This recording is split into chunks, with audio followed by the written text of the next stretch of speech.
भाई तारू सिंह कौन थे और क्यों अपना बलिदान दिया था? भाई तारू सिंह एक ऐसा सिख जिनका नाम सिख धर्म के इतिहास में बेहद गर्व से लिया जाता है। उनके बलिदान को कोई भी सिख भाई भूल नहीं सकता। यही कारण है कि उनके नाम तारू सिंह के सामने सिख उन्हें भाई लगाकर सम्मान देते हैं। अपने धर्म का निरादर ना होने देने का वचन उन्होंने आखिरी सांस तक निभाया।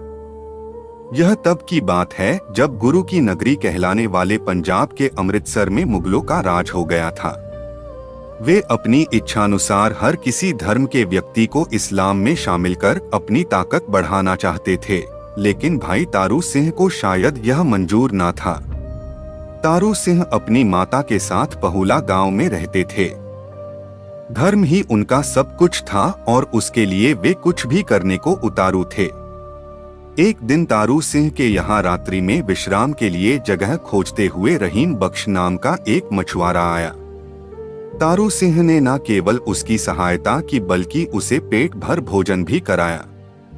रात्रि के दौरान मित्र भावना से रहीम बख्श ने तारू सिंह से एक बात बांटना सही समझा।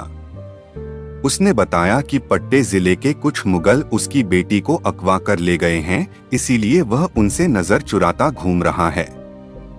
उसने इसकी शिकायत कई जगह की, लेकिन उसकी पुकार सुनने वाला कोई नहीं है। तारू सिंह मुस्कुराया और कहा कि तुम चिंता मत करो, कोई और नहीं तो गुरु के दरबार में तुम्हारी पुकार पहुंच गई है। जल्द ही तुम्हें तुम्हारी बेटी मिल जाएगी। अगले दिन रहीम बख्श वहां से चला गया, लेकिन तारू सिंह ने बिना किसी स्वार्थ से उसकी मदद करनी चाहिए। उसने सिखों के एक गुट को यह बात बताई, जिसके बाद उन बहादुर सिखों ने पट्टी के उन मुगलों के यहाँ घुसकर उन्हें मारपीट कर रहीम बख्श की बेटी को रिहा कराया। यह खबर मिलने पर तारू सिंह बेहद प्रसन्न हुए, लेकिन कोई था जिसे यह बात बिल्कुल भी गवारा नहीं थी। उसने भोजन के समय को देखते हुए सैनिकों से पहले कुछ खाने का आग्रह किया। तारू सिंह के कई बार कहने पर सैनिक मान गए और भोजन करने के बाद ही उसे गिरफ्तार करके जकारिया खान के दरबार में ले गए। अपने दरबार में एक सिख को कैदी देख जकारिया खान बहुत खुश हुआ। उसने कई बार सिख बहादुरों के किस्से सुने थे। सिख कभी किसी से डरते नहीं हैं, यह बात वह अच्छी तरह से जानता था, लेकिन यहाँ उसने अपने दिमाग को होशियारी से चलाना सही समझा। उसने सोचा यदि किसी तरह से वह तारू सिंह को इस्लाम कबूल करने के लिए राजी कर ले तो शायद उसकी तरह ही अन्य सिख धर्म को मानने वाले लोग भी इस्लाम की ओर अपना झुकाव बढ़ा दें, जिसके परिणामस्वरूप उसकी ताकत बढ़ती जाएगी। लेकिन उसकी यह सोच कोई रंग ना ला पाई। जकारिया खान ने तारू सिंह से कहा, तारू सिंह, तुमने जो किया वह माफी के लायक बिल्कुल नहीं है, लेकिन मैं तुम्हें एक शर्त पर छोड़ सकता हूँ।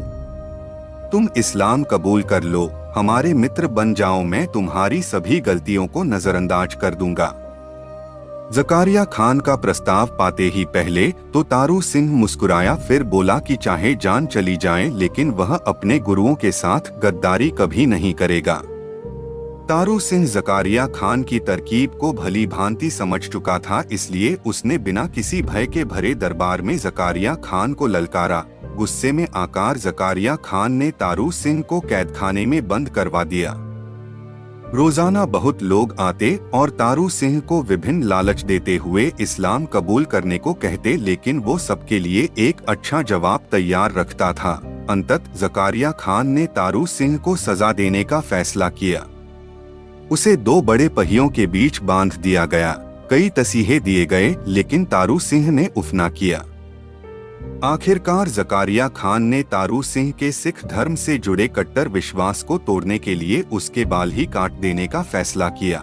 लेकिन ऐसा कोई भी नाई नहीं था जो तारू सिंह के बालों को काटने की हिम्मत रखता हो। यह खबर जकारिया खान तक पहुंची तो उसने गुस्से में आकर तारू सिंह की खोपड़ी ही उसके सिर से अलग कर देने का फैसला किया, ताकि ना ही उसके बाल रहेंगे और ना ही कभी दोबारा आएंगे। ऐसा करने से पहले उसने फिर से तारू सिंह को चेतावनी दी, लेकिन तारू सिंह ने जवाब दिया, मैं अपने केशों के साथ अपने धर्म के प्रति अपनी सच्ची निष्ठा बनाए रखूंगा। लेकिन तुम्हें तुम्हारे कर्मों की सजा मैं ही दूंगा। लेकिन जकारिया खान तारू सिंह की बात को बिना समझे अपने हठ पर रहा और अंत में आदेशानुसार एक जल्लाद द्वारा तारू सिंह की खोपड़ी अलग कर दी गई और उसे महल के बाहर खाई में फेंक दिया गया। कहते हैं कि जब तारू सिंह पर यह दर्दनाक प्रहार किया जा रहा था तब भी वो चुप था।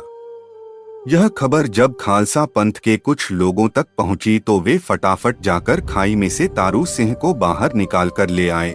तारू सिंह को एक धर्मशाला में लाया गया जहां उसकी मरहम पट्टी की गई, लेकिन कुछ संभव इलाज के बाद तारू सिंह ने आगे का इलाज कराने से मना कर दिया और अपना ध्यान गुरु को याद करने में लगा दिया। तारू सिंह की इसी बहादुरी को संसार ने अपना सिर झुकाया। धर्म की रक्षा हेतु आने वाले सभी ने इस वीर बलिदानी को तारू सिंह से भाई तारू सिंह का दर्जा दिया। इतना ही नहीं, भाई तारू सिंह को सम्मान देते हुए सिख धर्म की अरदास में भी उनकी शहीदी को जगह दी गई। अरदास के एक कथन में खोपड़ियां लुहाइयां बोला जाता है, जो शहीद भाई तारू सिंह जी की याद में ही शामिल किया गया है। अगर इस वीडियो से कुछ नया जाना हो तो हमारे इस YouTube चैनल फैक्टर प्रदीप को सब्सक्राइब करके वीडियो को लाइक कर दे। मिलते हैं अगले वीडियो में, तब तक के लिए धन्यवाद।